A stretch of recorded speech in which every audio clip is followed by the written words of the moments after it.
Bluetooth mode. Waiting for connection. Bluetooth connected. Waiting for connection.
Assalamualaikum warahmatullahi wabarakatuh.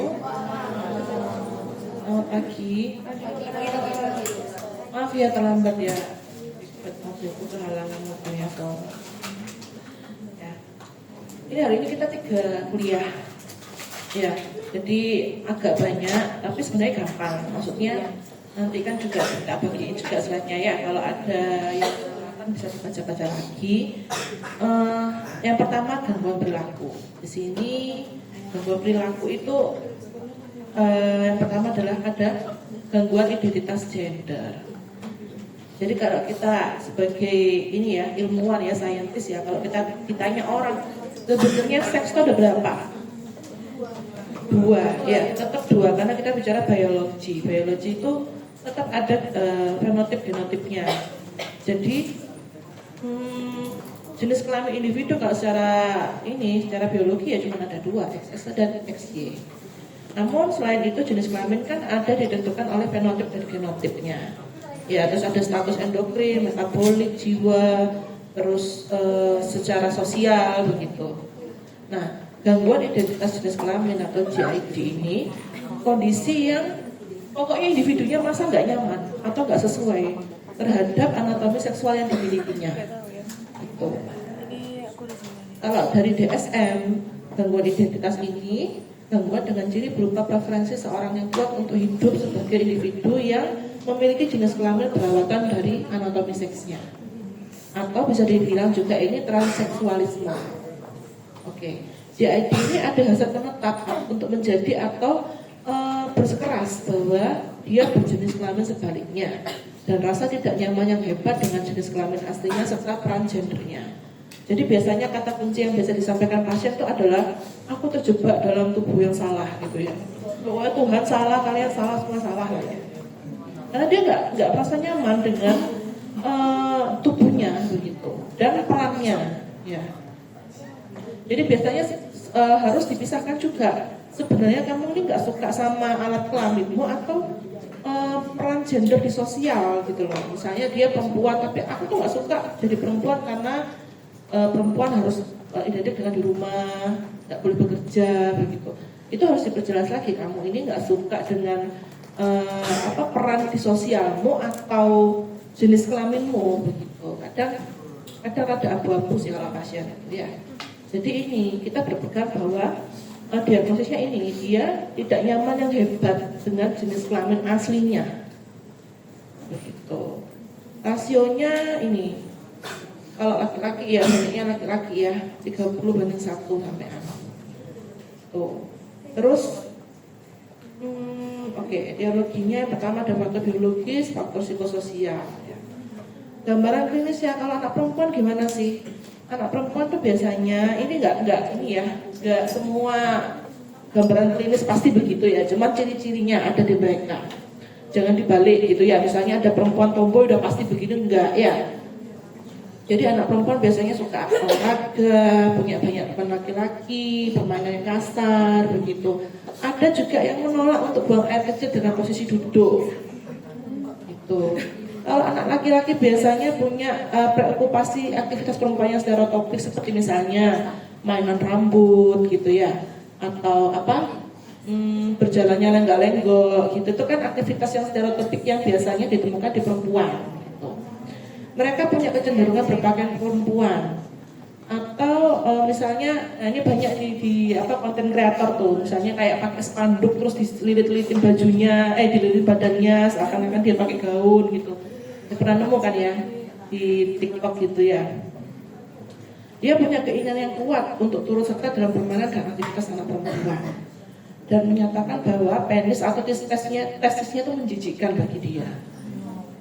Nah kalau remaja dan dewasa ini sudah mulai ya, dia pengen memperoleh ciri seks lawan jenisnya. Misalnya aku pengen punya payudara, aku pengen menghilangkan jantung ini gitu. Merasa alat kelamin mereka menjijikkan gitu. Ada laki-laki memakai estrogen, melakukan elektrolisis, ada pembedahan juga begitu untuk membuat vagina buatan. Kalau perempuan ini biasa dia pakai mengikat payudaranya atau menyembunyikannya, sampai mastektomi, stektomi begitu, dan pakai testosteron untuk membangun massa otot dan mempererat suara, menjadi pembedahan untuk membangun penis buatan. Nah, cara diagnosisnya yang pertama identifikasi gender berlawatan yang kuat dan menetap.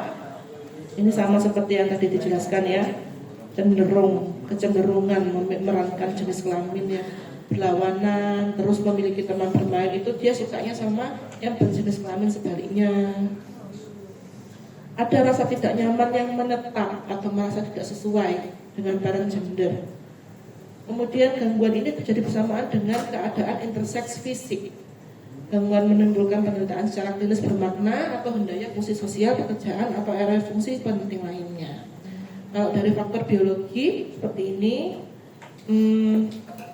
dipengaruhi hormon dalam tubuh ya. Memang kadang-kadang laki-laki itu misalnya hormon testosteron yang berkurang itu ya, dia akan lebih cenderung feminin gitu. Tapi kan harus periksa juga ya, periksa hormon juga gitu. Oke. Faktor psikososial ini banyak berperan penting ya dalam ini gangguan ini. Kan anak ini mengembangkan identitas gender ini sesuai dengan jenis kelamin aslinya. Pembentukan identitas gender ini dipengaruhi antara temperamen anak dengan kualitas atau kedekatannya dengan orang tua. Peran gender yang dapat diterima budaya, masih terdapat larangan bagi anak laki-laki untuk feminim, anak perempuan jadi tomboy, termasuk akan perbedaan terhadap pakaian dan mainan untuk anak laki-laki dan wanita. Itu jadi sekarang lagi digaung-gaungkan itu membesarkan anak genderless begitu. Itu mungkin akan kedepannya masih belum tahu sih itu gangguan apa yang mungkin akan ditimbulkan kalau kita membesarkan anak genderless. Tapi yang kita tahu misalnya pola asuh yang tradisional di mana anak perempuan tuh ya mainnya begini, anak laki-laki mainnya begitu. Ini kadang juga menimbulkan gangguan ini gitu. Kualitas hubungan ibu dan anak. Nah, ini juga penting dalam menegakkan identitas gender. Misalnya ibunya ini normalnya memfasilitasi kesadaran anak, terus rasa bangga mengenai gender yang dimiliki, misalnya kayak sering dipuji cantik ya, ganteng ya, itu mungkin anak akan lebih, oh ya aku ini perempuan karena aku sering dipuji cantik oleh ibuku. Itu sangat berarti dibandingkan anak-anak yang gak pernah dipuji gitu. Atau misalnya gini, ibunya suka ngejelek-jelekin ayahnya di depan anak cowoknya gitu.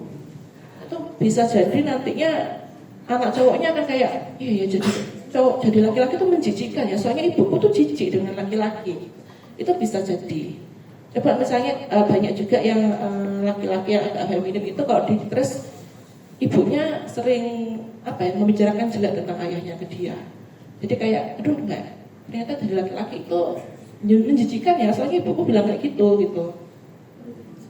Jadi hati-hati ya kalau punya anak ya.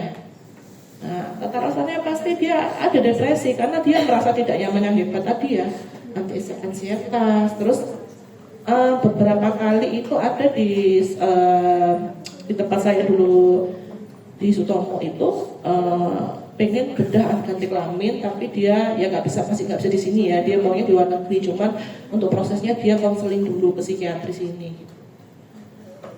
Kemudian ada terapi hormon. Oke, klasifikasinya seperti ini. Jadi transseksualisme itu ada hasrat untuk hidup dan diterima sebagai anggota dari kelompok lawan jenisnya. Biasanya disertai perasaan tidak enak atau tidak sesuai dengan anatomi seksualnya. Tuh. Sama sini ya, pendekatan diagnosis ini harus minimal 2 tahun. Jadi nggak cuma kayak ngide-ngide aku pengen coba jadi cewek gitu, nggak bisa ya. Transvestisme peran ganda, dia suka pakai pakaian dari lawan jenis sebagai bagian dari eksistensi dirinya untuk menikmati sejenak pengalaman sebagai anggota lawan jenisnya. Tapi dia nggak pengen berubah gitu kan. Ada juga ya banyak yang kayak suka dandan, MUA cowok tapi pengen dandan aja, tapi dia tetap aku cowok gitu.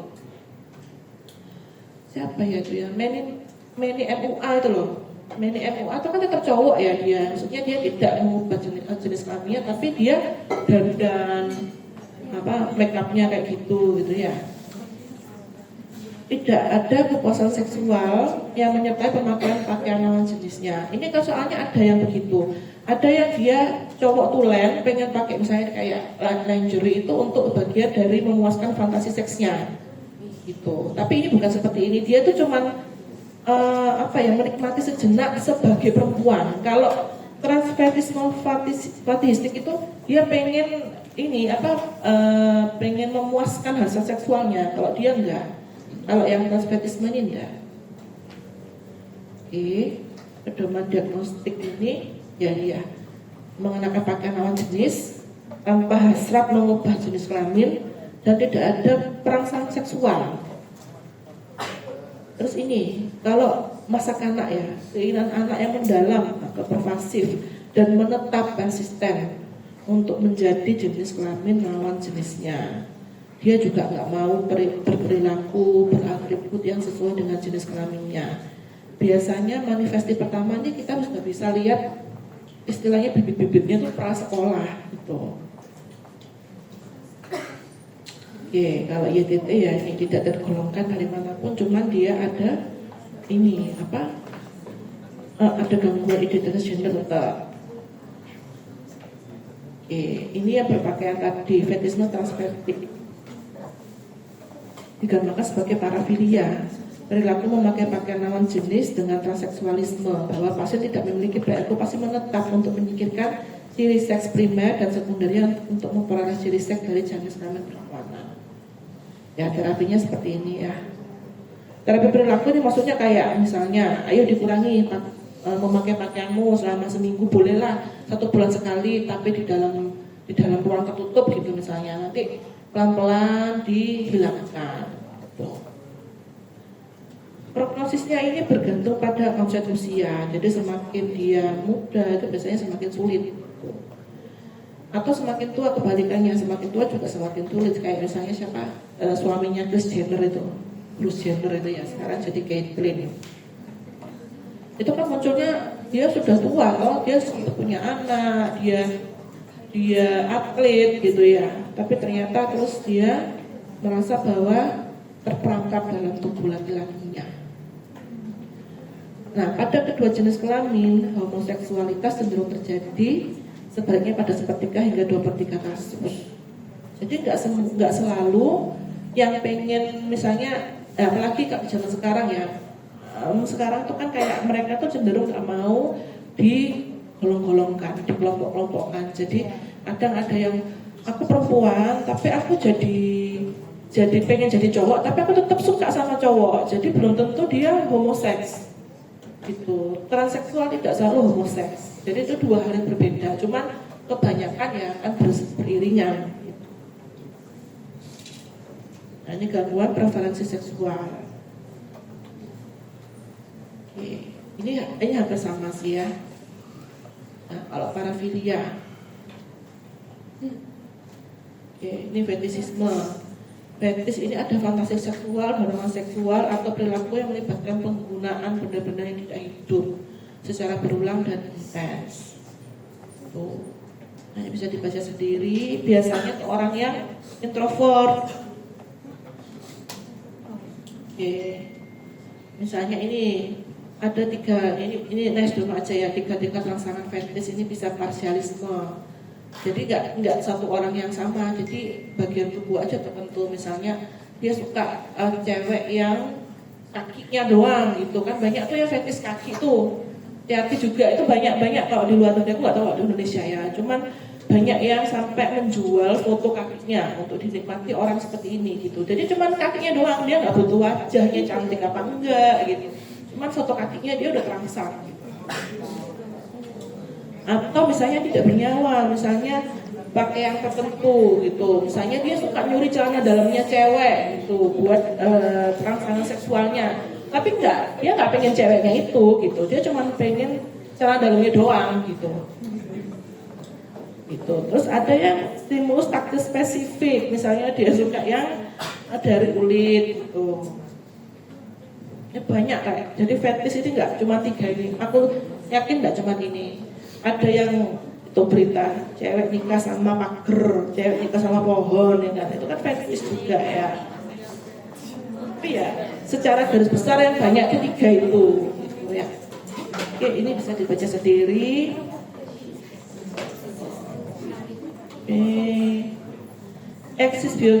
Eksibisionisme tuh, ini banyak juga di mana-mana, nggak cuma di luar negeri itu. Jadi dia pengen menunjukkan alat kelaminnya khususnya pada orang asing gitu. Jadi dia suka tuh melihat orang asing tiba-tiba kayak mukanya kaget melihat alat kelamin itu, suka gitu kayak ya itu ya. Ya kita beruntung ya menganggap mereka aneh ya, daripada kita menganggap itu oh iya related ya. Nah, ya. Jadi tipe 1 ini biasanya orang lugu tanpa kepribadian kriminal atau disosial gitu. Oke.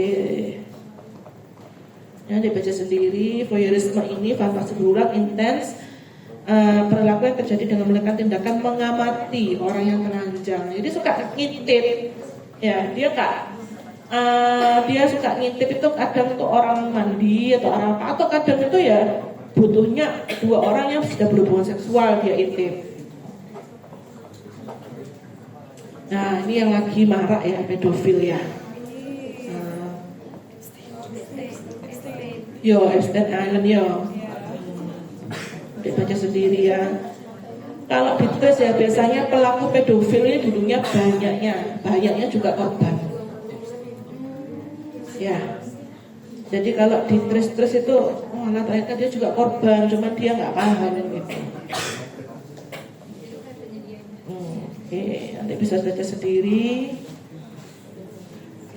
Nah, ini loh, pedofil itu banyaknya mengalami trauma pelecehan seksual di masa kecil. Tuh. Jadi dia itu pengennya secara alam bawah sadar ya, dia pengen berbagi trauma itu terhadap kepada anak kecil lainnya, karena dia mengalami trauma itu waktu kecil. Jadi core-nya di situ. Dia merasa yang bisa mengerti dia dan berbagi traumanya itu cuma anak kecil. Gitu. Karena dia mengalami trauma itu waktu dia kecil. Tuh.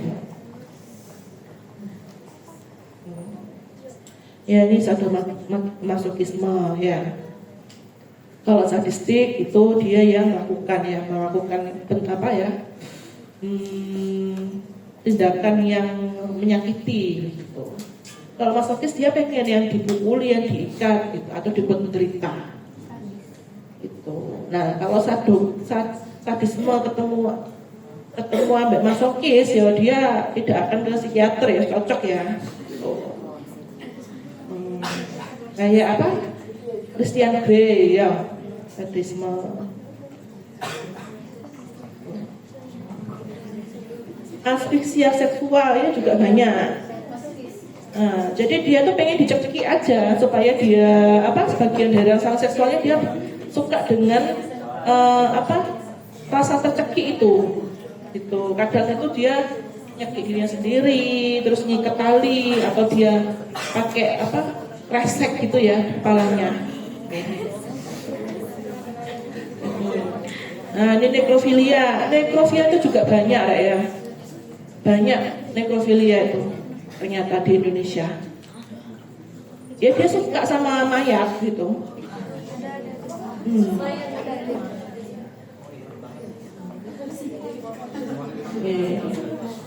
Nah ini yang lain-lain. Nanti baca sendiri ya. Dia suka. Ini ada di berita kemarin di dalamnya bis atau apa itu? KRL ya. KRL dia tuh gosok-gosokkan ke punggungnya cewek itu. Iya. Infundibulasi.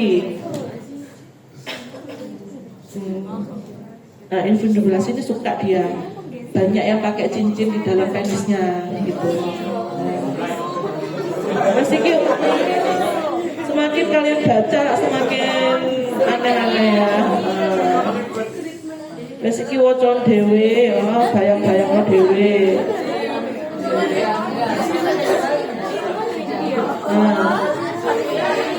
Ya, terapinya ini ya.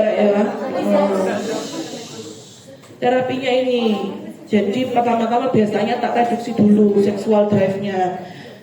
Biasanya kalau tak kasih obat itu biasanya SSRI itu dia ada efek samping menurunkan libido dan juga ya depresi yang dialami mungkin karena malu ya.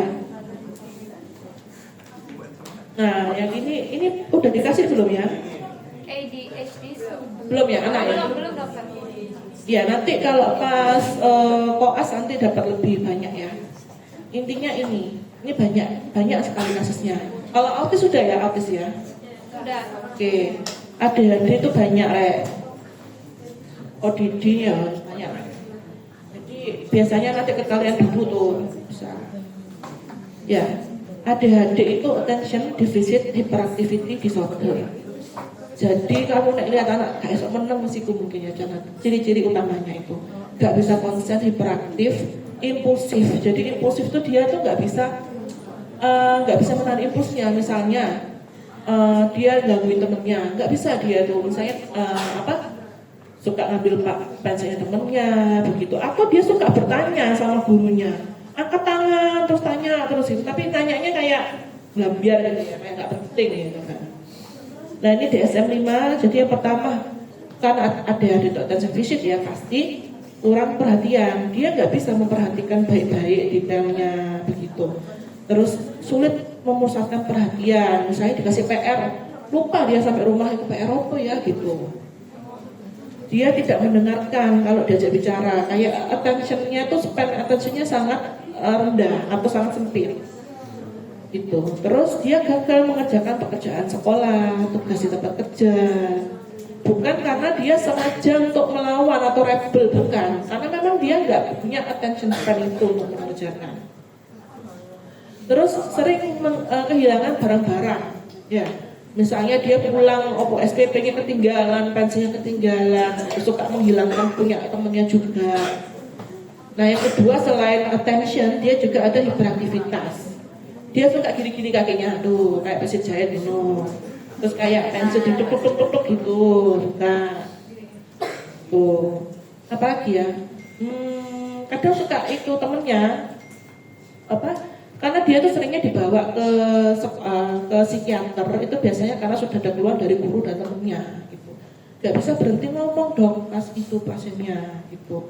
Atau dia gak bisa duduk tenang, kayak langsung lari-lari gitu, keliling-keliling kelasnya. Bukan karena dia sengaja mau memancing perhatian gurunya. Ada tuh anak yang gitu kayak rebel gitu ya, kurang perhatian, bukan. Memang dia gak bisa menahan impuls. Ya ini lari-lari secara berlebihan. Kesulitan dalam bermain ya, meskipun anaknya itu lincah, tapi dia bermain dengan aturan pun nggak bisa. Misalnya kayak, ayo kamu giliran, kamu yang ngitung, aku yang sembunyi, itu nggak bisa dia. Dia maunya lari-lari liar begitu loh. Jadi meskipun lincah dia nggak bisa, nggak asik gitu loh diajak bermain dalam kelompok. Gitu. Ciri-cirinya gitu ya. Misalnya dia masih bisa dok, misalnya diajak kayak perang-perangan, ganti-ganti peran. Ayo sekarang kamu yang jaga benteng, aku yang ke benteng musuh, itu dia bisa. Tapi kalau anak adik-adik nggak bisa, wis keluar PDE, melayu-melayu dewe. Impulsivitas, nah sering ngasih jawaban sebelum pertanyaan selesai. Sering mengalami kesulitan menanti giliran, nggak bisa dia. Nah ini kalau mak-mak ya gimana ya? Kayaknya memang jiwa mak-mak bisa dia ngantri ya. Tidak, bukan adik-adik. Sering menginterupsi, memotong pembicaraan. Nah, biasanya muncul sebelum 7 tahun, tapi biasanya tambah parah kalau usia sekolah, karena banyak rangsangan ya, banyak temennya, dia pengen gangguin temennya, gurunya, begitu. Nah, gangguannya ada di 2 atau lebih setting situasi. Misalnya cuma di rumah dia begitu, berantakin rumah, tapi kalau di luar dia manis, atau kebalikannya gitu. Itu nggak bisa dibilang adik-adik. Ada tau istilahnya anak yang jago kandang, kalau di rumah dia mengekspresikan, tapi kalau di luar dia manis, diam, malu. Itu bukan adik-adik. Kalau adik-adik karena impulsnya nggak bisa ditahan, jadi dimanapun dia begitu. Itu harus ada gangguan secara klinis yang di dalam fungsi sosialnya, akademik atau pekerjaan. Padahal sebenarnya anak adik-adik itu IQ tinggi-tinggi biasanya. Itu gejalanya tidak berlaku kalau dimasukkan ke skizofren, psikotik gitu ya. Faktor genetikanya, kalau orang tuanya ADHD bisa berisiko. Faktor biologisnya ini masih banyak penelitian ya. Jadi apa yang menyebabkan anak ADHD itu masih belum ada spesifik. Seperti anak autis juga kan, penyebabnya apa itu kita bisa berani bilang kayak masih belum jelas. Faktor lingkungan pasti juga mempengaruhi. Intervensinya pertama terapi perilaku. Nanti misalnya kalian ada visit ke poli tumbuh kembang atau terapi perilaku, nanti bisa lihat gimana. Biasanya bentuknya misalnya token ekonomi seperti kartu bintang itu. Misalnya kamu berhasil untuk konsentrasi, misalnya duduk manis berapa menit, itu nanti dikasih bintang. Nanti bintangnya ditukar jadi hadiah gitu. Terus mereka ini nggak bisa deh, misalnya orang tuanya ngomong gini, ayo dek cepetan mandi siap-siap sekolah, itu nggak bisa.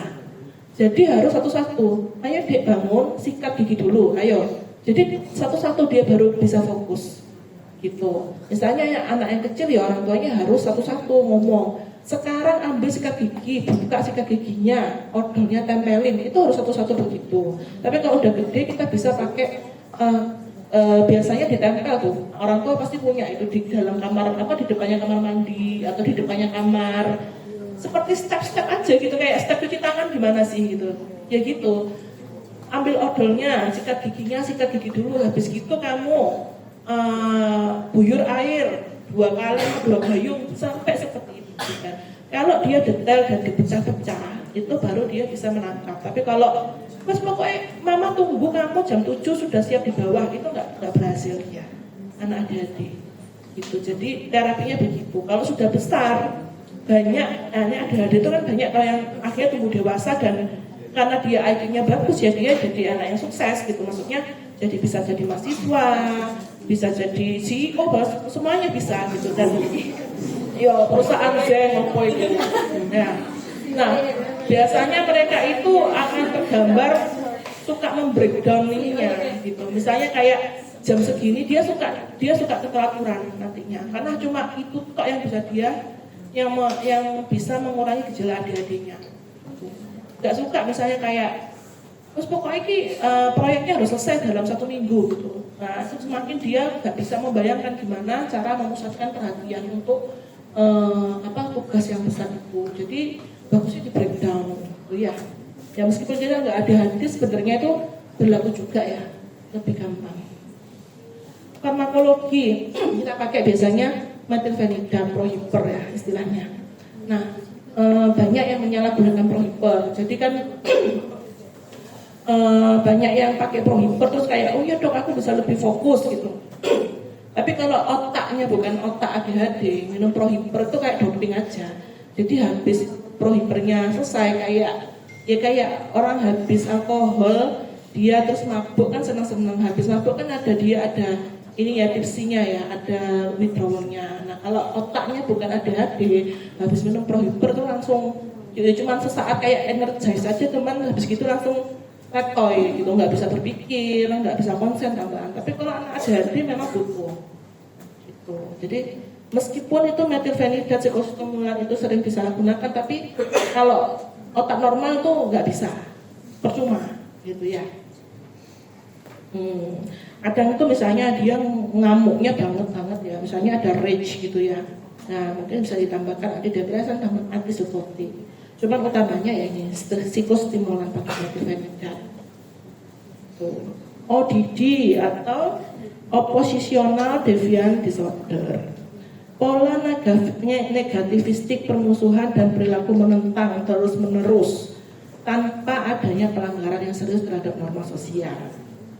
Kalau yang anak yang punya gangguan menentang ini biasanya dia keras kepala, melawan arahan, disuruh nggak dilarang malah kayak disuruh begitu. Tidak mau kompromi, memberi atau tidak mau melakukan negosiasi. Mengabaikan aturan, senang mendebat, mengabaikan kesalahan atau perilaku yang dibuatnya. Secara sengaja dia memang membuat jengkel orang gitu. Biasanya muncul di kanak-kanak awal. Perilaku ini tuh bagian dari disruptive behavior, merupakan gangguan yang biasanya paling banyak ditemui pada masa anak-anak, masa remaja. Nah, kadang masa dewasa juga ada, cuma jarang ya. Nah, kelainan ini lebih umum di tahun-tahun prasekolah. Tuh. Terus kalau tahun-tahun sekolah dia akan ini ya sudah mulai kegesek ya. Jadi mungkin harga dirinya rendah, stres, sering konflik gitu. Nah, ini DSM-nya muncul bisa minimal 4 atau lebih ya, seperti kayak hilang sabar, sering berdebat, menentang, terus sengaja mengganggu, menyalahkan orang lain, terus mudah terganggu, sering marah, menendam, dan dengki. Nah kalau ini temperamen awal pasti berpengaruh ya, seperti yang kemarin dijelaskan. Temperamen itu kadang kita bisa lihat anak yang sering tantrum, ada anak yang tenang, ditinggal ibunya dia diam aja, begitu. Ada yang gampang rewel gitu. Nah ini faktor keluarga. Nah, gangguan spesifik meliputi gangguan dalam praktek pengasuhan dan fungsi keluarga. Misalnya dia terlalu disiplin, jadi gedenya dia ODD, itu tanyanya. Terus ada faktor lingkungan. Nah ini caranya ini AMT ya, nanti bisa dibaca sendiri AMT seperti apa. Dan social skill training, atau kita kembangkan perilaku sosialnya begitu. Intinya kalau SST ini ya pertama behavioral social skill training. Tuh, jadi mengajarkan gimana sih kamu sebagai anggota dari masyarakat ini membawa dirimu begitu. Ini bisa dibaca sendiri. Terus karena pasti masalahnya berada dalam rumah, ya kita juga terapi dengan ini parentnya ya. Nanti dibaca sendiri lagi. Nah, ini conduct disorder. Conduct disorder itu ininya anak nakal gitu lah. Ya, pola perilaku yang menetap berulang ditunjukkan dengan perilaku yang tidak sesuai dengan nilai yang dianut di masyarakatnya atau norma sosial. Kadang-kadang ini anak suka kayak membunuh binatang, merusak barang, berbohong, melanggar aturan. Kalau ODD tadi itu kan nggak sampai batasannya ODD itu nggak sampai melanggar aturan atau berbuat kriminal. Tapi kalau conduct disorder itu bahasa Indonesianya kenakalan anak remaja. Jadi itu kayak nanti dijelaskan lebih lanjut ya kayak drug trial itu gimana. Salah satunya itu kalau dia suka membunuh binatang itu red flag ya. Suka intimidasi orang lain, berkelahi, menggunakan senjata, melakukan kekerasan seksual, merusak barang, bertengkar, bolos, memakan kekerasan fisik pada orang lain atau hewan. Gitu. Biasanya dia tuh suka yang kekerasan fisik itu sama yang tidak berdaya atau Misalnya anak yang lebih muda suka ngebully atau binatang gitu. Karena nanti kalau dijelaskan itu sebenarnya dia kan dulunya mungkin dibully atau dapat melakukan kekerasan dari orang yang lebih tua. Anak conduct disorder ini. Ini bisa dibaca faktor penyebabnya. Nah, jadi faktor penyebabnya ini karakteristik kepribadiannya, faktor kognitif, faktor sosial lingkungan, organik, neurologik, dan dinamika keluarga. Ini salah satu terapinya. Nanti ini next dulu aja ya. Ini lebih ke psikolog sih. Jadi kalau kamu ketemu conduct disorder, udah torin, kalau nggak psikolog psikiater aja. Gitu. Kita ajari dia berempati, memahami dirinya sendiri, berempati, terus berdamai. Ya. Tapi dengan bahasa anak-anak tentunya. Oke. Dan beberapa ada yang mau ditanyakan enggak?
Oke, lanjut ya. Disfungsi seksual. Ini pas zamanku koas ini sangat jarang sekali. Kayak orang yang ke psikiater untuk disfungsi seksual itu sangat jarang sekali. Tapi sekarang banyak gitu ya. Saya nggak bilang disfungsi seksual itu sekarang banyak, dulunya enggak. Tapi sekarang cuma dia sudah berani untuk seeking for help gitu ya. Dan mungkin karena generasi sekarang udah tahu bahwa memang seksual itu tidak hanya kebutuhan pertemuan dua jenis kelamin, tapi juga di situ ada kebutuhan secara spiritual terpenuhi begitu. Jadi itu sudah paham sehingga itu perlu dibantu kalau terjadi gangguan. Ya ini karena iki slide aku dulu sing bikin dosenku jadi ya rada-rada boomer gini ya, nggak apa ya. Definisinya, disfungsi seksual ini meliputi berbagai gangguan di mana individu tidak mampu berperan dalam hubungan seksual seperti yang diharapkannya. Respon seksual ini kan suatu proses psikosomatik dan kedua proses ini terlibat sebagai penyebab disfungsi seksual. Nah, kalau faktor fisiknya nih, gangguan vaskular pembuluh darah, penyakit sistemik ini yang membuat ini ya terganggu ya, misalnya diabetes, hipertensi, hiperlipidemia. Tuh. Misalnya kayak cowok baru nikah langsung perutnya buncit ya, mungkin dipuji, oh ini berarti istrinya bisa ngeramut, bisa masak gitu. Padahal itu hiperlipidemia yang mungkin bisa mempengaruhi kehidupan seksual mereka gitu ya. Gangguan neurologis, hormonal, anatomi. Nah, faktor lain misalnya dia perokok, alkohol, obesitas gitu. Nah, ini kita lihat faktor psikisnya. Misalnya dia ada depresi, ansietas gitu. Klasifikasinya kan kita bagi sebagai ini ya, siklusnya ya. Pertama kan fase hasrat atau dorongan. Jadi ditandai dia sudah mulai berkhayal seksual, udah mulai pengen hasrat gitu ya. Nah, ada disfungsi yang namanya gangguan dorongan seksual dan gangguan keengganan seksual. Nanti kita bahas lagi. Fase rangsangan. Nah, itu disfungsinya bisa kalau di perempuan bisa, kalau laki-laki bentuknya gangguan ereksi. Tuh, ereksinya karena apa? Fungsional atau karena kondisi medis umum. Ada dua. Nah, pas fase orgasme ini bisa jadi juga ada disfungsi, gangguan orgasme, ejakulasi prematur. Nah, disfungsi seksual akibat zat atau kondisi medis umum. Nah, fase resolusi, waktu sudah puncak dia resolusi bisa jadi gangguan. Nah, disforia pasca senggama, nyeri kepala pasca senggama. Oke. Subtipenya ini ya. Karena faktor ini.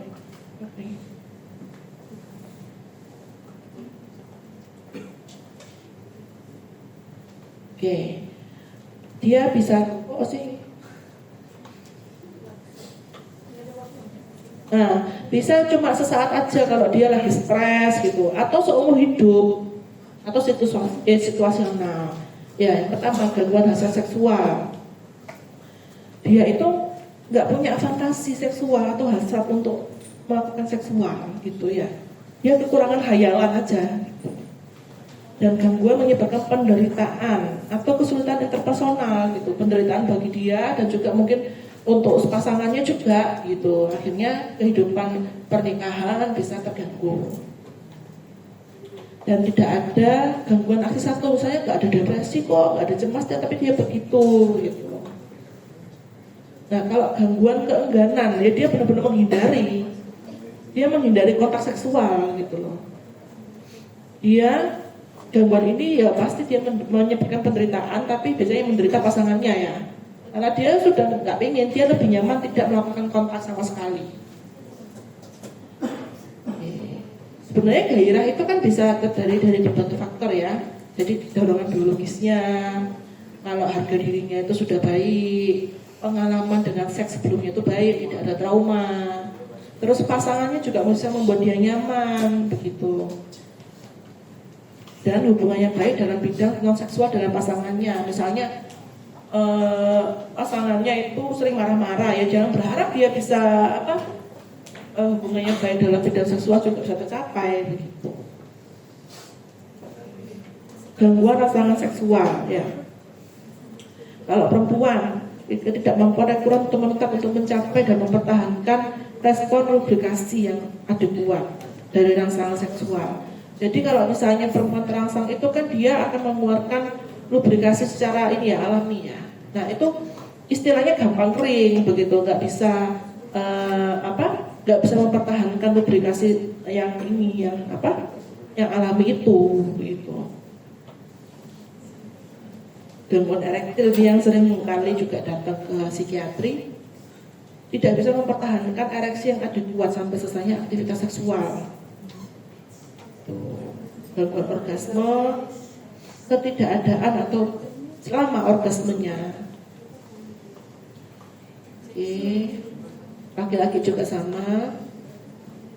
Ejakulasi prematur, dia sebelum atau segera setelah penetrasi.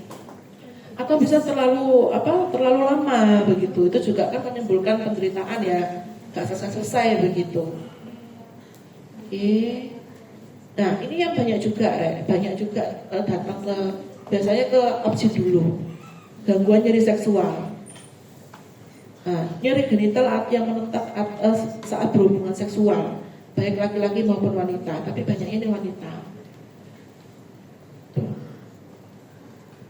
Nah, kalau vaginismus itu jadi yang dua banyak itu dispareni sama vaginismus. Kalau vaginismus itu secara biologi itu dia otot-otot bawahnya itu mencengkral sangat kuat sekali sehingga sampai sulit untuk penetrasi, atau bahkan mungkin pas penetrasi dia baru vaginismus itu yang biasa orang bilang gacet itu loh. Itu penyebabnya bisa karena ini. Tuh. Bukan jin ya, Rek ya. Nah, jadi ada cerita itu dia berhubungan badan di gunung terus gancet itu jarine jinnya gunung ngamuk itu ya. Padahal kalau dari biologi bisa dijelaskan gitu. Mungkin bisa, atau dia kan sembunyi-sembunyi, jadi ada rasa cemas kan, takut ketahuan, akhirnya terus dia nggak bisa rileks, akhirnya vaginismus pas penisnya di dalam, jadi kejerat begitu. Jarang banget vaginismus. Nah, vaginismus itu nggak selalu misalnya dia misalnya tidak menikah, pasangan tidak menikah terus kayak takut ketahuan, enggak. Kadang-kadang itu juga yang sudah menikah pun juga banyak yang terjadi vaginismus. Jadi ternyata banyak juga gitu kasus-kasus yang datang itu dirujuk, biasanya dirujuk karena vaginismus gitu. Jadi objek ini tahu bahwa dia tidak bisa mengobati sendiri vaginismus karena banyaknya juga dari faktor psikososial gitu. Nah, disparen ini ya, saya pernah menangani pasien disparen ini sampai akhirnya 2 kali bercerai karena suaminya ya itu tadi dia tidak enjoy, terus kemudian dia itu menyimpan dendam atau pokoknya akhirnya dia nggak suka lah sama suaminya itu gitu. Karena setelah di luar ranjang dia memusuhi suaminya karena dia merasa bahwa kamu menyakiti saya, padahal ternyata masalah biologisnya dari dia begitu. Nah, itu juga akhirnya ketahuan bahwa dia ini ternyata vaginismus dan dilakukan kalau di objin itu akhirnya dia didilatasi. Jadi dilatih supaya dia tuh relaksasi napas, terapi relaksasi begitu sampai didilatasi gitu. Didilatasinya ya pakai dildo tuh. Akhirnya dia bisa vaginismusnya agak selesai, terus dia menikah lagi tuh, terus akhirnya dia langsung sampai lama gitu. Jadi ya meskipun masalah begini ya memang pernikahan itu tidak selalu urusan seksual, tapi nyatanya setelah masalah finansial ya masalah seksual ini yang bisa mengakibatkan perceraian tertinggi. Jadi gak bisa kita shaming atau kayak Bu, sudahlah kayak emang sehari mau seks berapa hari sih dalam seminggu masa tiap hari nggak juga. Jadi jangan mendismiss atau mengecilkan masalah seksual ini gitu. Ya. Apalagi nanti kalau kalian jadi dokter kan pasien-pasien kalian udah nggak malu lah. Kalau zamanku dulu koas tuh masih jarang banget.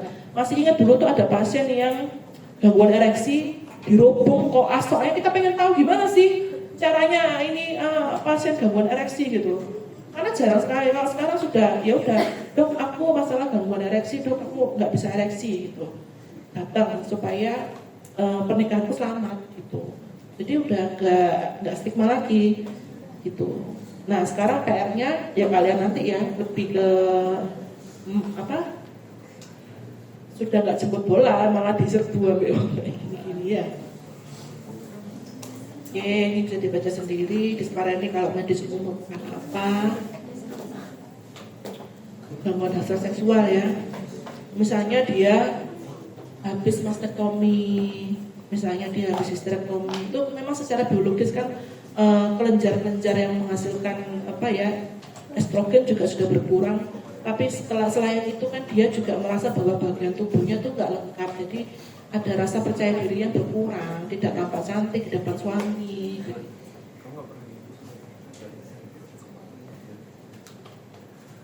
Harus dibaca sendiri karena kalau medis karena apa, kalau zat juga karena apa ya.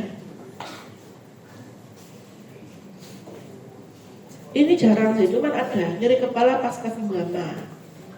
Habis semua ditutan tambah gak nyaman gitu ya. Anhedonia orgasmik gitu.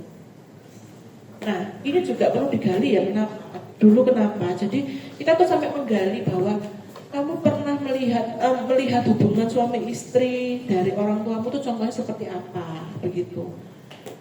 Pernikahan menurutmu seperti apa sih? Kamu melihat contoh pernikahan dari orang tuamu tuh kayak apa? Itu sampai sebegitunya. Karena proses seksual itu kan pasti proses pembelajaran entah dari mana. Selain insting tapi juga pembelajaran. Nah kalau dia itu taunya seks itu menyakitkan, taunya pernikahan itu menakutkan, kayak marriage is scary itu yo. Ya hati-hati yo, itu kok iso anhedonia orgasmik itu, marriage is scary. Semua pret pada waktunya jadinya.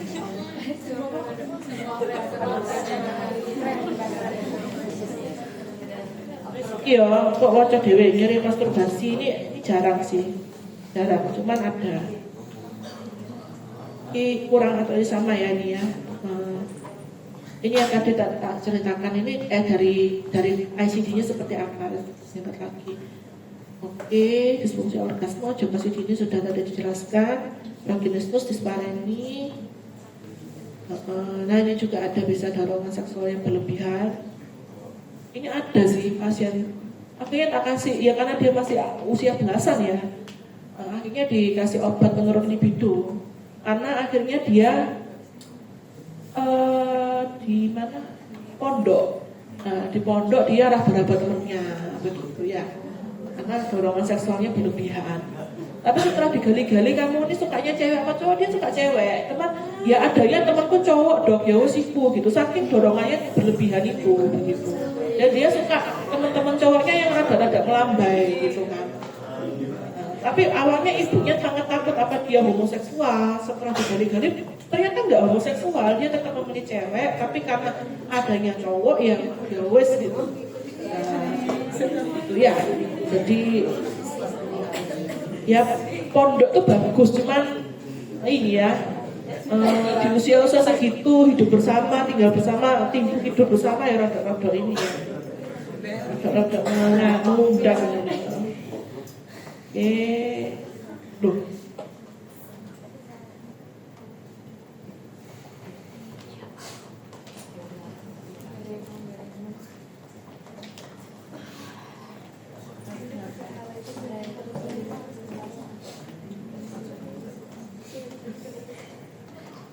Terapinya, kalau pasien itu sudah menerima diagnosis, kadang-kadang itu juga akhirnya membuat dia lega. Itu sudah bagian dari, oh ternyata aku ini nggak aneh ya, ternyata ada kok orang yang sakitnya sama kayak aku begitu. Jadi kamu mendiagnosis pun itu sudah mengurangi penderitaannya, gitu ya. Saya, oh kamu nggak aneh kok, memang ada penyakit namanya begini, misalnya kayak gangguan ejakulasi, gitu. Itu sudah membuat pasien itu terang sedikit, gitu ya. Makanya kita cari tahu etiologinya. Nah pengobatannya sesuai nanti ya.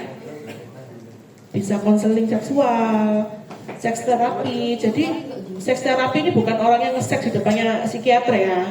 Cuman kita tuh kayak step by step apa sih yang biasa kamu lakukan begitu ya.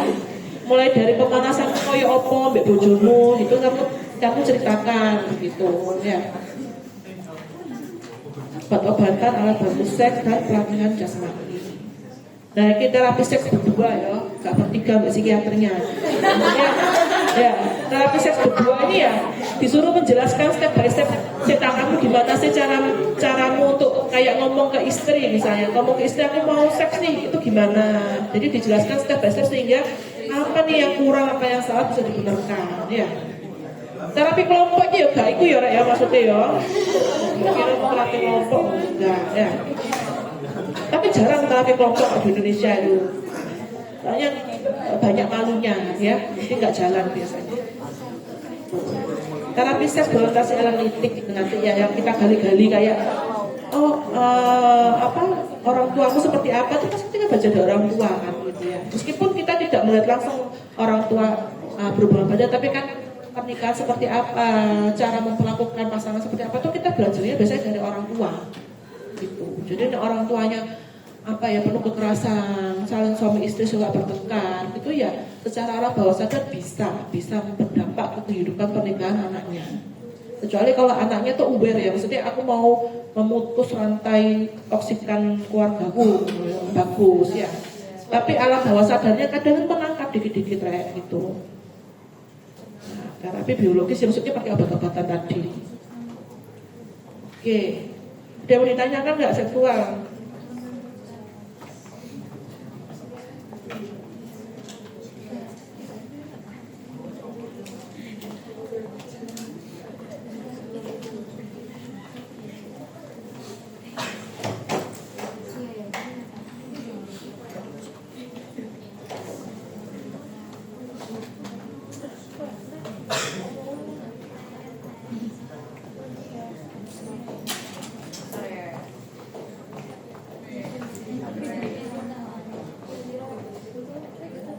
Oke, kita beranjak ke psikoterapi. Ya, psikoterapi ini ada bagian untuk dokter umum ya. Psikoterapi suportif atau psikoterapi yang lanjutan yang mungkin kalian tidak bisa lakukan, kalian juga harus tahu supaya meng-KIE ke pasien. Jadi, nanti kamu tak rujuk ke psikiater, nanti sama psikiater dilakukan ini loh namanya. Jadi tetap harus tahu ya. Jadi kita harus tahu. Tapi yang punya kalian ini psikoterapi suportif, ya. Ya kira kenapa aku jadi psikiater karena sangat romantis sekali ya. Psikoterapi mengasuh jiwa, dokter untuk jiwa. Romantis ternyata enggak ya, Rek ya. Ternyata yang ngurusi wong mau terapi seks berdua itu ya. Oke. Jenis psikoterapi suportif, reedukatif sama rekonstruktif. Bisa individual, bisa kelompok. Nah ini bagianmu ya, Rek ya. Ini lahan kerjamu nih. Sangat menguntungkan kalau bisa gini. Suportif itu kita utamanya mendukung tes realitas. Jadi ya pertama kalian kan sudah tahu ya gimana caranya menilai insight-nya pasien gitu ya. Kamu tahu nggak sih kamu tuh sakit gitu kan? Istilahnya gitu. Tapi dengan cara yang halus gitu ya. Memberikan dukungan ego, mempertahankan atau menegakkan kembali fungsinya. Ya. Reedukatif, kita bisa mengubah habitsnya dia yang merugikan selama ini. Rekonstruktif gitu ya, tercapainya insight akan konflik-konfliknya dia. Nah ini, kalau kita mau meningkatkan self-esteem ini kita harus mengusahakan dia merasa bahwa dirinya mampu, memiliki harapan, bisa menghargai dirinya sendiri. Kita harus meningkatkan fungsi ego ya. Ini relasi dengan kenyataannya gimana, kemampuan berpikirnya, pertahanan mentalnya atau mekanisme pembelaan egonya yang harus yang bagus, keterampilan adaptif tidak bisa diubah di sini. Ingat ya, psikoterapi support itu tidak bisa mengubah kepribadian, namun bisa membantu pasien mengatasi gejala. Misalnya gini, pasien memang punya watak dan temperamen, gampang panas gitu ya. Itu bisa jadi tidak bisa dirubah. Dia akan selamanya sensitif terhadap ini ya. Maksudnya kalau ada lihat dia mengalami ketidakadilan dia langsung panas gitu ya. Tapi yang bisa kita ajarkan di sini mencegah supaya dia tidak meledak-ledak dan merugikan dirinya. Bisa gitu. Selain itu juga membantu pasien berdamai dengan masalah dihadapinya. Karena nek pasien ngomong misalnya, dok aku kelilit utang judol, terus kamu ya nggak bisa, oke tak bayarin sini, ini KTP ku fotoan kamu, itu jaminan ya, oke gitu. Nggak bisa, yang kita bisa bantu tuh ya supaya dia bisa damai, bisa semangat kerja untuk melunasi utang-utangnya gitu. Jadi gitu ya. Kamu pilih-pilih kalau mau bantu. Prinsip-prinsipnya, nah seperti yang sudah dipelajari di Trahlindas. Kamu ngomong itu juga sudah bisa merupakan terapeutik buat pasien. Itu, nah ini bisa dibaca sendiri gimana caranya. Ini sudah dibahas, sudah latihan di Trahlindas ya. Indikasinya psikoterapi suportif buat apa sih? Pasien dengan kekuatan ego yang rapuh gitu, gampang bolak-balik terluka gitu. Misalnya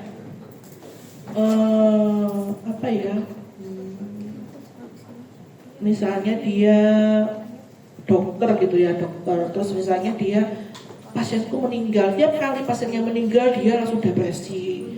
Pasien meninggal dia depresi dibawa gitu ya. Padahal kan dia akan terpapar dengan kematian dan harus bisa tetap menolong pasien itu ya. Nah itu yang kita bisa bantu itu. Terus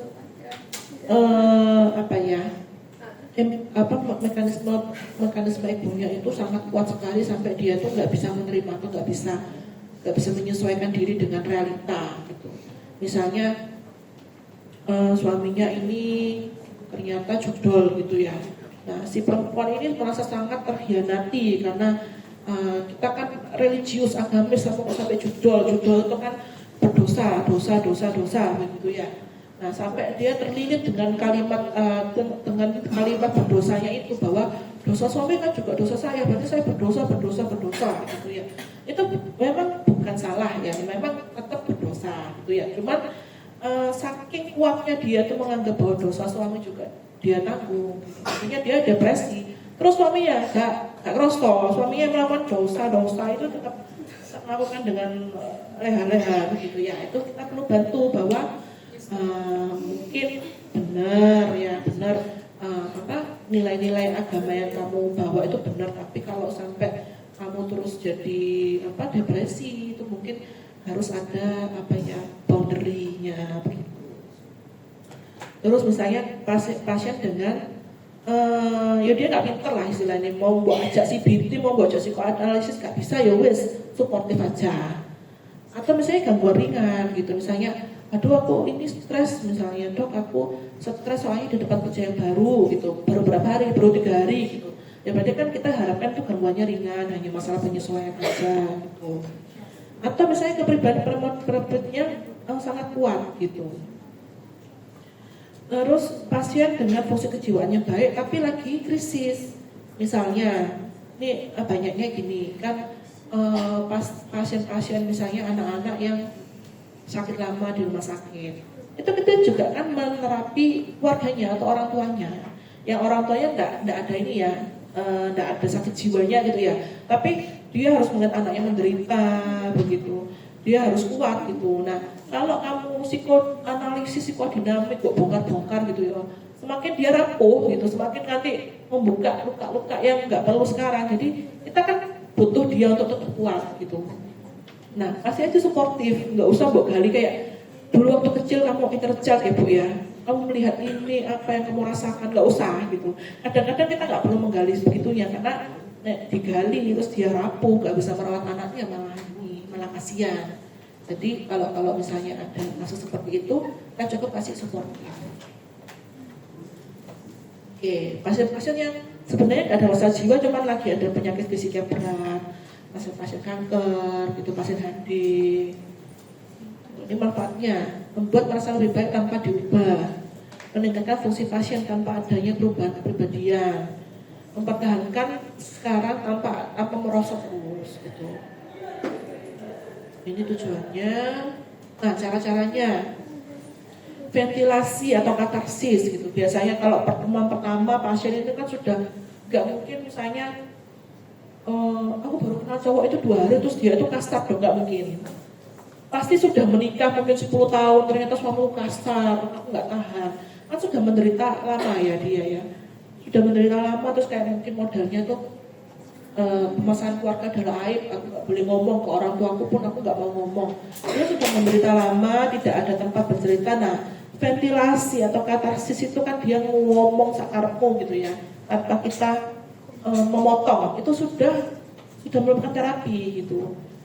Jadi kadang itu pulang belum minum obat udah bisa tidur, udah lebih tenang setelah dia katarsis gitu.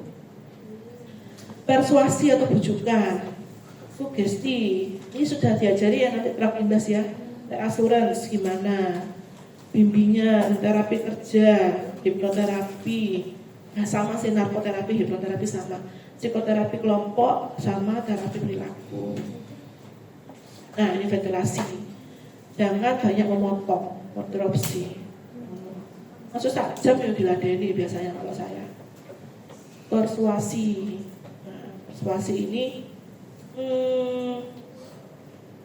jadi misalnya dia merasa bahwa apa ya, nggak bisa belajar, malas belajar begitu, karena dia mungkin kurang motivasi. Nah kita persuasi bahwa apa ya, bahwa mungkin di jangka pendek itu belum ada yang bisa kamu dapatkan gratifikasi secara instan, tapi di kedepannya nanti kan kalau kamu bisa lulus, dapat gelar, itu kan berarti kamu enak, kamu sendiri yang enak. Kita membantu untuk dia melihat lebih jelas ke depannya, dipersuasi begitu ya. Sugesti ini bisa ya, ini bisanya nggak ada hipnoterapi si sugesti ini. Reassurance, penjaminan kembali, bisa dibaca sendiri, hipnosa. Oke. Nah psikoterapi kelompok ini juga bagian mulai ya. Jadi intinya kalau ketemu orang yang penderitaannya sama kita tuh kan nggak terlalu menyedihkan ya, gitu. Kita harapnya begitu. Nah, tapi sebaiknya anggota ini punya latar belakang pendidikan dan tingkat sosial yang setara, jadi nyambung gitu ya. Oke, ini psikoterapi lanjutan nanti sedikit aja. Jadi psikoterapi lanjutan itu biasanya dilakukan oleh psikiater atau psikolog. Dokter umum kalau misalnya mau belajar lebih lanjut sangat boleh sekali, tapi kadang-kadang itu butuh kayak sertifikasi atau kursus lagi gitu, karena ini lumayan ribet ya. Misalnya sampai 100 Oke, psikoterapi itu hubungan antara 2 orang atau lebih dalam proses formal interaksinya sebagai terapis dan klien atau pasien. Jadi kadang-kadang kalau misalnya yang bermasalah itu saudara kita, itu kadang-kadang itu kontrak ini nggak terjalankan gitu. Psikoterapi ini nggak bisa semancep kalau sama misalnya orang lain gitu. Jadi dari awal kalian batasi juga boundary kalian. Oke, aku di sini bukan sebagai temanmu ya, aku sebagai terapis gitu. Itu harus disepakati kedua belah pihak. Gitu. Misalnya dia masih menganggap kamu teman gitu, ya sulit psikoterapi dilakukan begitu. Nah, kalau misalnya ya dulu tuh ada teman yang pengen psikoterapi tapi nggak bisa karena dia sama-sama psikiater ya, akhirnya dia ke psikolog gitu, psikolog yang nggak terlalu ya nggak kenal dia gitu. Ya daripada dia sama temennya tuh kayak kurang apa ya, kurang macet gitu loh, kurang objektif juga gitu. Jadi dia ke psikolog, nah boleh kayak gitu.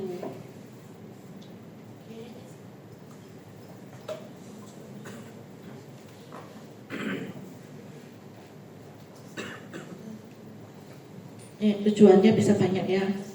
Ini cuma sedikit dari banyak. Oke, ini sudah dijelaskan di Transitas juga. Jadi prosesnya itu ada wawancara awal, membina rapor, proses terapi, terus pengertian tindakan dan terminasi. Master psikologi. Jadi master psikologi itu banyak. Jadi misalnya kamu tiba-tiba aku punya metode psikoterapi jajan macam boleh ya, maksudmu dewe. Tapi yang besar itu ada 3 maksudnya. Pertama psikoanalisa. Psikoanalisa itu intinya kamu menggali apa yang terjadi di masa lampau dari dia dalam kandungan sampai dia sekarang. Gitu. Intinya gitu ya. Nah ini kira ya. Ini mungkin banyak keluar ya. Jadi kamu tuh ada conscious, ada pre-conscious, ada unconscious. Ya, yang terlihat tampak di luar itu biasanya conscious dulu. Gimana kepribadianmu kata orang. Ya, tapi ada juga yang pre-conscious. Jadi kepribadianmu yang moralistik, judgementmu, perfeksionismu itu ada di situ. Sedangkan di it yang seperti jelaskan itu, jadi ada impulsmu di situ, ada hal-hal yang nggak masuk akal tapi tetap kamu ada di muter di kepalamu begitu kadang. Ya, thoughts, feelings, urge, dan informasi yang sulit dibawa ke conscious. Jadi intinya psikoanalitik itu adalah hal-hal yang tidak kamu sadari itu dibawa ke alam sadar. Intinya begitu. Itu. Jadi kayak misalnya pasien ini aku tuh kok marah kalau misalnya aku tuh diabaikan gitu. Kenapa ya? Ternyata itu adalah tanpa dia sadari itu adalah pola yang dia dapatkan waktu kecil gitu. Misalnya ternyata dia kalau nangis misalnya minta susu itu nggak langsung dikasih susu misalnya, atau kayak dipukul dulu atau diseberang gitu, sehingga tanpa sadar dia membawa pola itu. Jadi kalau dia itu diabaikan, dia tertrigger. Jadi kadang tidak disadari pasien gitu. Kadang ya kayak aha momen kayak iya ya dok ya ternyata begitu gitu. Jadi kalau ya kan misalnya aku tuh kalau diabaikan sama suamiku tuh kok menyakitkan sekali gitu. Ternyata ya dia melihat ada apa secara unconscious ayahnya juga begitu. Akhirnya kan kita balikkan, kan suamiku kan bukan ayahmu ya, dia orang lain ya. Jadi bisa aja punya alasan yang lain. Kalau dia tuh misalnya kamu panggil nggak langsung datang, belum tentu kamu panggil nggak datang itu karena dia mengabaikan gitu. Jadi intinya psikoanalitik itu begitu Ren. Yang unconscious dibawa ke conscious. Nanti kalau kamu menjelaskan begitu ya pasiennya. Jadi kayaknya tuh ada di dalam bawah sadarmu yang merugikanmu selama ini tapi kamu nggak sadar.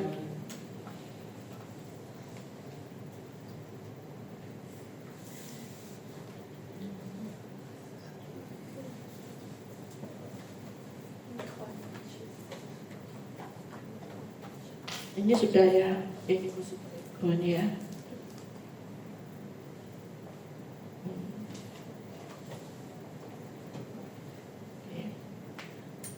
Ini jenis kecemasan ini lebih ke psikologi ya. Kalau psikiater itu kadang cuma lebih ke kuratif, tapi kalau psikologi sangat mendalam sekali. Jadi kecemasan itu reality, neurotik sama moral, ya. Kecemasan, bentuk kecemasan ini yang terjadi kedua berasal dari trauma kelahiran, di mana saat lahir bayi ini tiba-tiba mendapatkan stimulus. Jadi kita datang ke dunia itu nangis ya, sudah nangis saya sampai tua nangis di kalian. Bayi butuh lingkungan yang melindungi agar egonya mempunyai kesempatan berkembang gitu. Jadi kadang tuh pas yang gini, dok aku kalau mau ujian tuh kok cemas banget ya dok ya. Gitu. Tapi kamu bisa melalui itu, bisa mengerjakan bisa gitu. Tapi cemas dok, saya kayak aduh gemeter gitu. Jadi tidak semua kecemasan itu buruk ya. Ada yang namanya growth pain atau nyeri tumbuh. Misalnya kalau anak kecil mau tumbuh gigi itu kan ya nyeri ya. Jadi ada nyeri-nyeri di kehidupan itu yang sebenarnya baik untuk kita, yang menandakan bahwa kita sedang belajar, kita sedang tumbuh, dan itu tidak harus langsung diobati. Jadi kayak alarmmu dimatikan dengan sengaja, terus kalau hubungan temenan bingung ya. Jadi selalu tak ajari bahwa kita tuh lahir sudah cemas kok, sudah depresi gitu ya, sudah nangis gitu. Cuman kadang itu kayak terlalu berlebihan sehingga perlu diobati. Tapi kalau misalnya kamu tegang kayak mau ujian atau misalnya misalnya kayak mau lamar kerja terus kayak tegang cemas, itu kan normal gitu, karena itu hal yang penting buatmu. Kalau kamu nggak cemas, kalau kamu nggak peduli itu berarti ya malah sih gangguan orang hal penting dalam hidup kok kamu nggak peduli. Jadi itu tadi kemarin sih pernah pasien yang pengen minta obat kalau dia ujian OSCE nggak gemeter gitu, tak kasih obat kamu tambah gak teko OSCE kan untuk turu ya kan. Jadi tetap hadir, tetap datang itu sudah merupakan prestasi ya. Nah, MPE udah terakhir ini.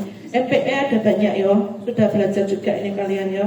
Ada represi, dia menyimpan ingatannya ke unconscious, sering kayak lupa dengan ya apa kejadian tidak tahu lupa gitu. Karena dia secara nggak sadar dia nggak mau ada kejadian itu dalam hidupnya, jadi dia lupakan. Tapi dia tidak pernah benar-benar lupa, karena kalau orang lupa tuh namanya sublimasi, menguap kayak wes sakarepe Tuhan lah ya aku pasrah, itu namanya sublimasi. Tapi kalau represi itu dia tetap menyimpan itu dan nantinya suatu saat meledak gitu. Jadi selalu aku berusaha membedakan kamu tuh beneran sublimasi apa represi gitu. Ya sublimasi tuh wes dilepaskan, menguap gitu ya. Sudah ditaruh ke tangan Maha Kuasa, sudah selesai. Tapi kalau represi itu masih ini dia kadang-kadang meledak gitu. Nanti kesalahan suami tiba-tiba diungkit lagi yang berapa tahun yang lalu kayak hari Senin tanggal 20 Januari kamu ngecek cewek lain ya kan, aku inget gitu, berarti represi ya kan. Aku punya screenshotnya, itu represi ya. Denial, rasionalisasi.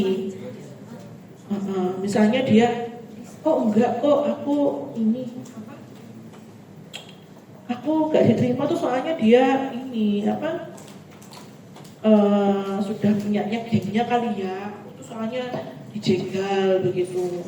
Aku tuh nggak diterima di perusahaan itu soalnya ya memang sengaja, mereka nggak mau aja punya karyawan sekeren aku, kayak semua mereka itu semua ini salah pede aku. Nasionalisasi loh. Displacement ini yang kemarin di tutorial ya, dia nggak berani marah ke atasannya, dia marah sama istrinya. Regresi yang tadi itu sopo galas kaiku ya, tiba-tiba nggak bisa jalan lagi. Ini regresi parah banget ya nih. Biasanya anak-anak, kalau orang dewasa sampai regresi itu berarti egonya sangat lemah sekali. Kalau anak-anak masih bisa, tapi kalau dewasa nih jarang. Misalnya kayak anak sudah nggak ngedot jempolnya, tiba-tiba misalnya dia hilang, terpisah dari ibunya, terus dia tuh ditemukan ngedot jempolnya, itu kan saking dia cemas, tegangnya sampai regresi, dia kembali kayak ngedot. Nah, proyeksi ini juga banyak nih, tanpa kita sadari ya. Misalnya gini, cowoknya misalnya suaminya tadi itu nggak bisa ejakulasi, ini kayaknya kamu nggak move on dari mantanmu ya gitu. Padahal itu sebenarnya kecemasan dia bahwa suaminya kayaknya belum move on, tapi diproyeksikan ini kamu yang nggak move on ini ya gitu. Padahal enggak, belum tentu gitu. Reaksi formasi gitu, misalnya dia dijahatin orang gitu, terus dia pura-pura jadi temennya aja lah gitu. Itu biasanya banyak terjadi nih. Ini contohnya nih, bergabung dalam komunitas agama untuk menutupi kehidupannya tidak beriman. Kayak itu ya, kayak Inara ya. Iya ya nggak sih? Baru sadar Inara tuh mungkin ini ya, reaksi formasi ya. Ya tapi nggak boleh ya kita mendiagnosis orang tanpa dia datang. Dituntut ya, saya tuh ada pernah psikiater dituntut, katanya kok langsung bukan psikiater ya. Kamu kok berani diagnosis padahal orangnya nggak datang gitu. Cuman ngomentarin artis gitu kalau salah. Aku dituntut Inara. Nah ini yang sublimasi ini yang baik ya, maksudnya yang adaptif gitu. Wes tak pasrahkan ke tangan Tuhan. Sekarang waktunya Tuhan bekerja. Fungsiku sebagai manusia sudah selesai. Tapi beneran ya, maksudnya beneran dilepaskan, tidak terus ngomong kok gitu ya, preaching itu enggak. Oke, ini sudah diajari ya, psychosocial stage. Oke, fungsinya terapis. Nah, hubungan terapis dan klien kadang-kadang transparansi, misalnya gini. Dulu tuh pernah saya gini-ginikan. Dokter tuh cuma memanfaatin saya kan. Saya tuh case aja supaya dokter lulus ujian. Waktu itu kan pasiennya tuh tak buat ini kan, ujianku. Jadi kalau ujiannya PPDS dulu itu kan membawa pasien ditampilkan. Jadi terus pasiennya ya diajak ngobrol di depannya banyak orang gitu. Terus pasien ini transference, dokter tuh cuma mau enggak, dia baik-baik aja, dia senyum-senyum ya. Terus itu tiba-tiba dia meledak marah, dia bilang saya memanfaatkan gitu. Setelah digali-gali ternyata transference-nya itu sebenarnya malah psikiater tuh seneng kalau pasiennya udah mulai transference. Berarti kan ada lukanya tuh ditunjukkan gitu loh. Ternyata setelah digali-gali dulunya dia sering dimanfaatkan sama keluarganya gitu. Jadi keluarga jauhnya ya kayak Pak D-nya begitu sering nyuruh-nyuruh dia. Terus kayak misalnya dia baru gajian itu terus Pak D-nya itu kayak ini lo ponakanmu kasih kayak gitu. Jadi dia baru terus kayak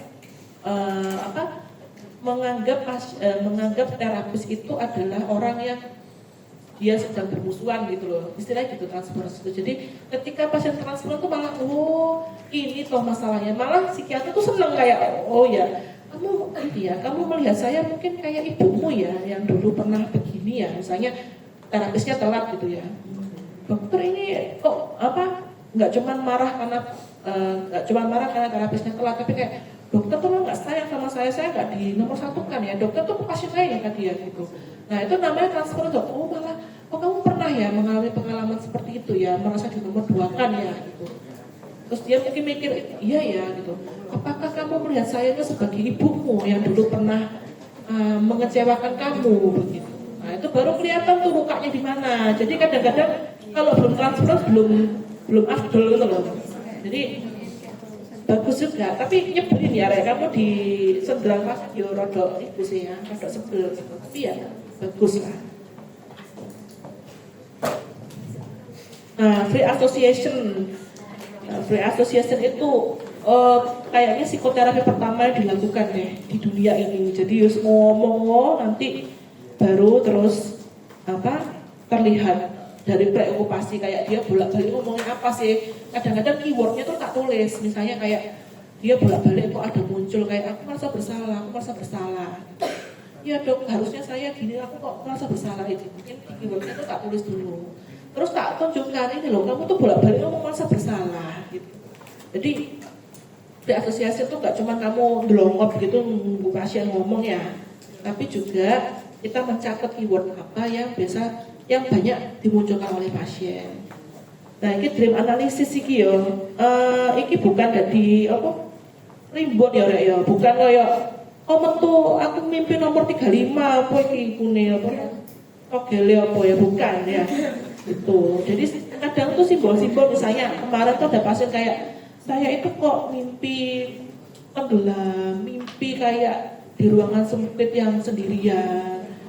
Pokoknya dia merasa sendirian di dalam ruangan yang sempit gitu. Ternyata ya memang itu ternyata setelah digali-gali munculnya setelah dia LDM, suaminya pergi keluar kota, jadi dia merasa sendirian, kesepian, takut kalau ada apa-apa nggak ada yang nolong gitu. Jadi bukan mimpi itu bukan ini ya, maksudnya bukan syirik atau gimana, cuman ada di situ simbol-simbolisasi itu ada.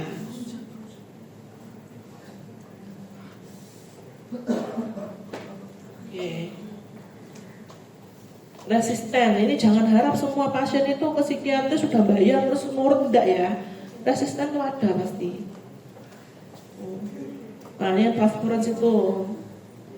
Nah ini kan, jadi dia transference itu dia displacement, dia bereaksi ke psikiater seakan-akan psikiater itu misalnya ibunya atau siapa yang dulu tuh pernah melukainya. Ya ini nanti baca sendiri ini teori-teorinya. Oke. Kalau behavioristik, kan perilaku manusia ini teratur ya. Dan eksperimen terkontrol dapat menghasilkan hukum yang mengatur perilaku. Manusia punya potensi untuk melakukan perilaku positif dan negatif, dan dasarnya manusia itu dibentuk oleh lingkungan dan sosial budaya. Karakteristiknya terfokus pada perilaku yang tampak dan spesifik, ada tujuan terapi yang jelas, formulasi prosedur treatment yang spesifik gitu. Misalnya aku mau menghilangkan kebiasaanku bangun siang. Bangun siang itu jam berapa? Yang kamu anggap siang, misalnya jam 7 karena aku kuliahnya jam 7 gitu ya. Berarti kamu mau bangun jam berapa? Jam 6, jam 5 begitu. Jadi harus terukur. Semua harus terukur ya. Nah ini Pavlov ini mungkin tahu ya. Jadi ada percobaan misalnya anjing tiap kali dibunyikan bel dia dikasih makanan. Nah akhirnya setiap kali bel berbunyi dia belum dikasih makanan, air liurnya udah muncul. Jadi itu pembiasaan itu istilahnya. Gitu. Jadi anjing itu tiap kali bel dibunyikan nanti kalau itu berarti tanda ada makanan datang gitu, dikasih makanan, sampai percobaan mungkin kelima coba dibunyikan bel tapi tidak dikasih makanan. Nah itu air liurnya udah keluar dia karena udah terbiasa kalau ada bunyi bel asosiasikan dengan makanan. Itu yang mendasari perubahan perilaku kita. Oke, jadi ada dua, positif atau negatif reinforcement. Jadi misalnya kemarin tuh ada pasien yang kayak aku mau mengerjakan skripsi tuh loh dong, gak bisa, aku procrastination gitu.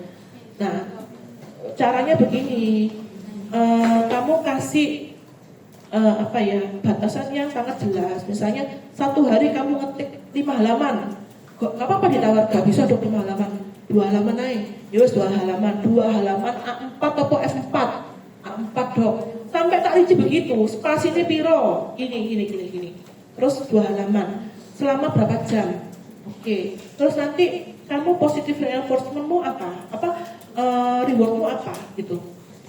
Aku boleh gojek apapun, nggak bisa, harus salah satu, GoFood apa, aku gitu. Jadi kayak aku boleh GoFood apapun dok, nggak bisa, harus jelas. Seperti Pavlov dan anjingnya itu ya, gitu. Jadi oke, aku mau GoFood ini aja mixed way berapa cup sampai saat gitu kan, gitu. Jadi harus terukur. Jadi di kepalanya dia udah terbentuk bayangan kalau 2 halaman sama dengan mixed way 1 cup, begitu. Jadi di breakdown. Jadi nggak cuma kayak dalam 1 minggu ini bab 2 selesai, itu nggak bisa ya. Jadi harus di breakdown dan sangat rinci sekali. Nah ini ya. Nanti baca sendiri, systematic decision, terus ya biasanya ini sama punishment biasanya atau token ekonomi. Oke, ini konsepnya. Nah ini biasanya ya memang bulat-bulatnya reward punishment gitu. Tujuan terapinya menciptakan kondisi yang baru. Pemikiran semua perilaku bisa dipelajari. Ya, semua perilaku itu bisa diajari. Saya kan selalu bilang kayak kedisiplinan tuh otot atau kamu nggak procrastination tuh otot juga, memang harus dilatih. Nggak bisa langsung ada obat yang bikin kamu ini ngombe obatnya ADHD, nggak bisa gitu kan. Oke, fungsi dan peran terapis. Ini ya, terapisnya sebagai reinforcement dan sebagai role model. Systematic hesitation. Ini juga bisa, misalnya dia fobia apa ya, ketinggian gitu ya. Ya coba andai kamu ke ini, engok-engok dari lantai 2 apartemen gitu dulu. Apa lantai 2 aman, lantai ketiga, lantai keempat, begitu terus. Jadi desensitization-nya itu secara sistematik dan bertahap gitu. Flooding ini juga beberapa kali dilakukan, tapi ini ya, ini apa? Kadang pasien nggak siap, nggak pingin gitu. Misalnya kayak dia tuh selalu ngecek kunci rumah dikunci apa belum tuh, kalau nggak 10 kali apa 7 kali dia nggak enak. Tuh. Jadi langsung flooding, tinggalan mamamu sekarang gitu. Flooding itu kebalikannya systematic desensitization. Ini sama terapi kognitif seperti behavior, karena biasanya dilakukan juga bersamaan ya, CBT kan cognitive behavior. Pelajari lagi. Jadi bisa dua, dia mengubah keyakinan atau kebiasaan kalau CBT itu ya. Pemikiran yang salah atau kebiasaanmu yang salah. Gitu. Tapi sikapnya sama.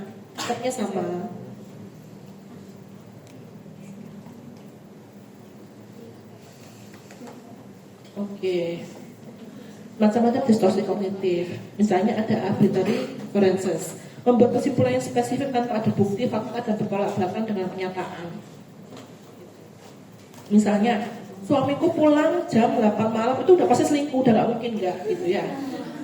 Gak peduli dia, misalnya suaminya udah bilang, aku kemapain udah marah, telepon gak peduli. Oke, misalnya lagi apa ya, over generalization. Tuh. Misalnya kayak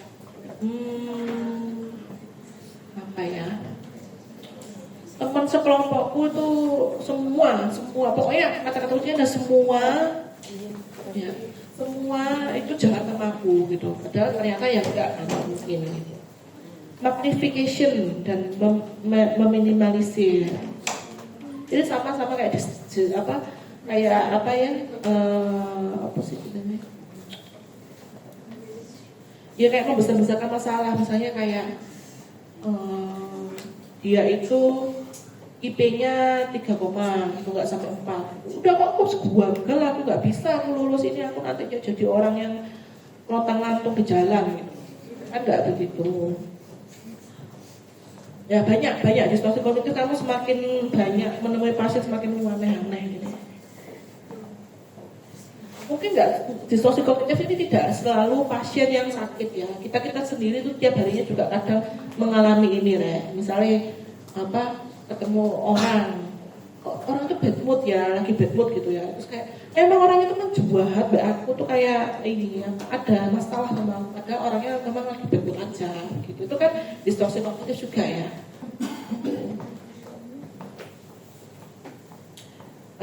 Kalau secara humanistik ini agak jelimet sih. Intinya kayak eksistensial terapi begitu. Intinya kita mengajak bahwa akar kita itu kan nggak cuman dunia gitu. Rodok mistik loh sih. Karena aku bermasalah kan disebabkan individu yang bersangkutan tidak dapat mengendalikan potensinya atau pengalaman yang bersangkutan. Jadi intinya individu itu diajak untuk menerima keberadaannya di dunia ini seperti apa gitu ya. Memperbaiki dan mengubah sikap, persepsi, cara berpikir, keyakinan serta pandangan individu dalam proses aktualisasi diri. Nah, teknik-tekniknya ini ketahuan dosenku sih gawe ya, teknik jadi teknik ini lah boomer sih ya. Tekniknya ini ada acceptance, respect, understanding, reassurance, encouragement, yang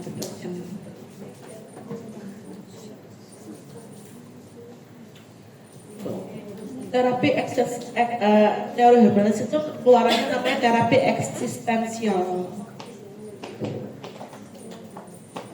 Ya ini bahasa dan konsepnya itu rada mistikal ya. Kalau misalnya pasien itu sudah tidak percaya adanya higher being atau adanya Tuhan pencipta, itu ya agak sulit karena ini nanti hubungannya dengan itu. Nah, jadi eksistensial terapi ini ujungnya adalah pertanyaan itu, tujuanmu ada di dunia itu apa gitu. Kalau mau dilanjutkan ya, tujuanmu di dunia itu apa? Apakah hanya sekedar lulus ujian, lulus blok ini? Kan enggak, ada lebih luas ya. Jadi diajak mengenali tujuan hidupmu itu apa. Tapi kalau pasien itu pertama dia nggak terlalu pinter, itu ya sulit. Kedua, dia tidak percaya misalnya sama Tuhan atau sama kehidupan di setelah mati, itu ya sulit. Nah, ini hipnoterapi.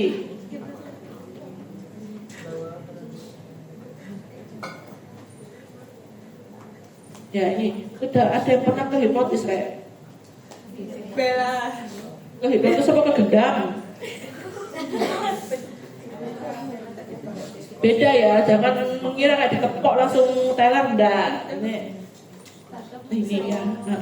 Kalau hipnotis yang psikoterapi itu kita harus janjian sama pasiennya gitu. Kamu tak hipno ya ini gitu, nggak bisa langsung bawa tepok terus dia itu mungkin dendam ya gitu. Tak hipno nanti tujuannya apa harus selaras gitu. Kalau enggak gitu dia akan menolak subkasusnya.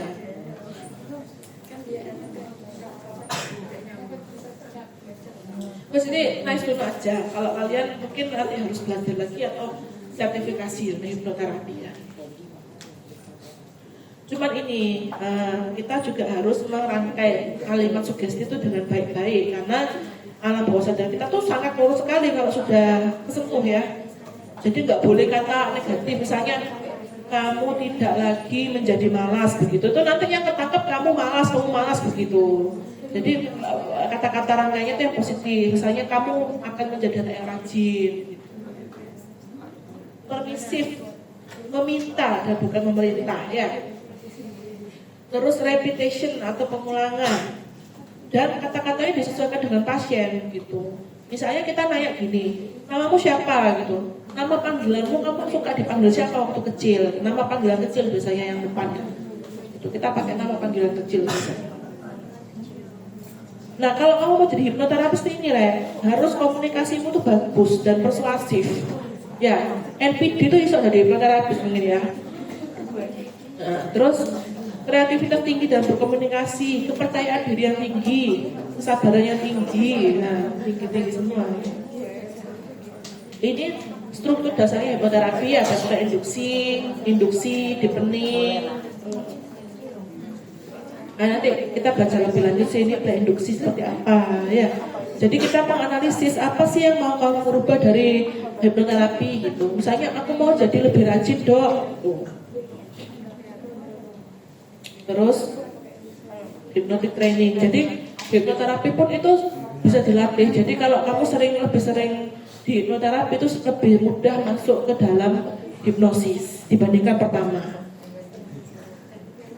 Nanti dibaca sendiri hipnoterapi seperti apa, deepening kayak kamu bayangkan apa sih scenery apa yang membuat kamu nyaman gitu. Aku lebih suka di pantai gitu misalnya. Oke. Ini baca sendiri ya nanti ya. Ini next dulu aja. Oke gitu ya. Psikoterapi itu yang utama kalian harus bisa tuh psikoterapi suportif ya. Psikoterapi suportif tidak hanya untuk pasien gangguan jiwa, tapi semua pasien pun bisa kasih psikoterapi suportif. Ya. Nanti yang lain-lainnya itu kalian harus tahu untuk edukasi pasien. Itu aja. Ada yang mau ditanyakan nggak?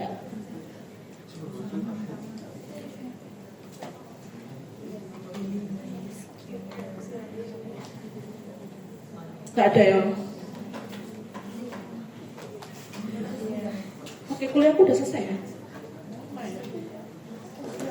Sudah ya?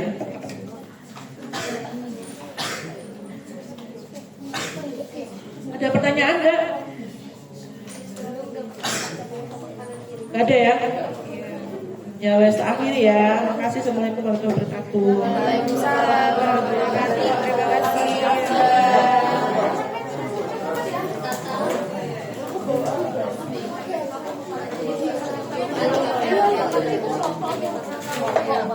Sudah fix ya? Kurang ambilnya dulu ya? Iya, udah mau pulang. Suruh nih